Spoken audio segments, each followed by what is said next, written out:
Throughout southwest Florida, the West Indian manatee, better known as the Florida manatee, has been a staple within the community. Unfortunately, the Florida manatee is currently listed on the endangered species list. Our goal is to inform our society about manatees, in hopes that all who watch this will make an effort to save them. The Florida manatee, Florida's state marine mammal, is a large aquatic relative of the elephant. Manatees are grayish-brown in color and have thick, wrinkled skin on which is a growth of algae. Their front flippers help them steer, or sometimes crawl through shallow water. They also have powerful tails that help propel them through the water. Florida manatees are primarily found in shallow, slow-moving rivers, estuaries, saltwater bays, canals, and coastal areas, particularly where seagrass and fresh water vegetation flourish. Manatees are gentle and slow-moving animals. Most of their time is spent eating, resting, and traveling. While they are mostly herbivorous, small fish and invertebrates can be ingested along with the manatee's normal vegetation diet. The reproduction rate for manatees is low. Manatees are not sexually mature until they are about 5 years old, and only around one calf is born per mother every 2 to 5 years. The low reproduction rate mixed with the high death rate is a big reason why there are a little under 2,000 manatees left in Florida. Manatees are more than just a tourist attraction. They play a vital role in their environment. They are very important grazers, which is a type of feeding which a herbivore feeds on plants and tend to keep algae and plant growth in check. On top of that, manatees also refertilize areas in which they graze.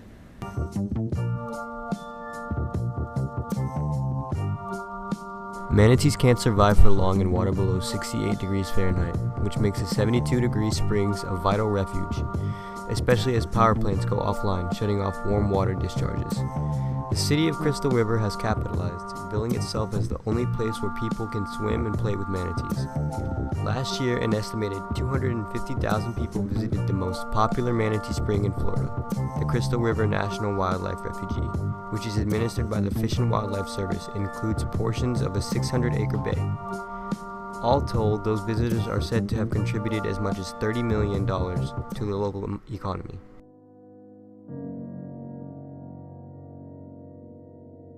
Even with the role manatees play in their environment, they still face threats daily. Collisions with boats can cause the manatee much harm. Many boat collisions are caused when the boat propellers cut the manatee's tail.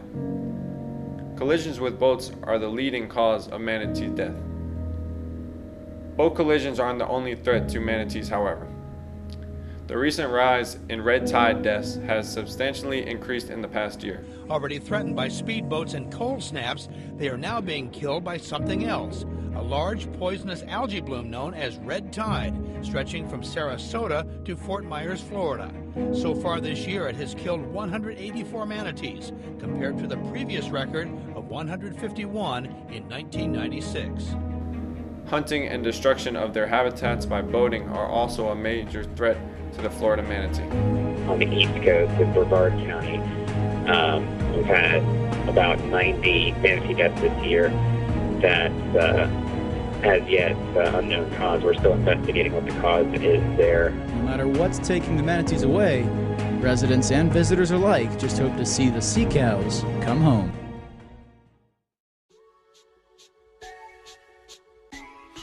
The question that comes to most people's mind is, what can we do to help? Well, the answer is simple.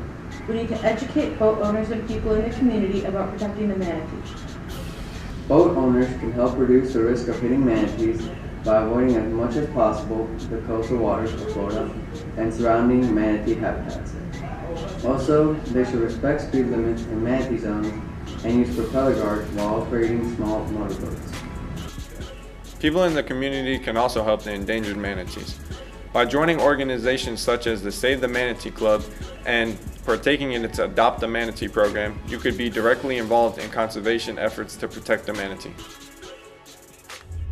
Where'd you get this one? Oh, I got that one last winter on my way here. What about that one on your shoulder?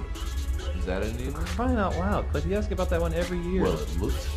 Oh, I got that one back in '99. Yeah, that was a rough year. I don't know how many we lost that year. Speaking of which, have you guys seen Elaine yet this year?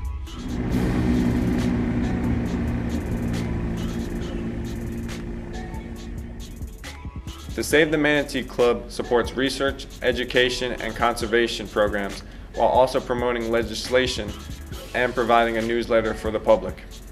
Make sure your voice is heard. Be vocal in your community by promoting the protection of manatees. Make sure you urge the state of Florida to protect the endangered species. Just remember to spread your knowledge about manatees, because the more people know, the brighter the future for endangered manatee will be. The future for the Florida manatee is uncertain, but that's not because of a lack of conservation efforts. The Florida Manatee Recovery Plan was developed as a result of the Endangered Species Act. The recovery plan is coordinated by the United States Fish and Wildlife Service and sets forth a list of tasks geared toward recovering manatees from their endangered status. The most recent Florida Wildlife Survey estimates showed 4,834 manatees, up from 3,802 manatees in 2009. The manatee is an important part of our community. We need to do all we can to help save them. Take time to educate yourself on manatees and spread your knowledge throughout the community. Together we can gear towards recovering the manatees from their endangered status. Together we can save the manatees.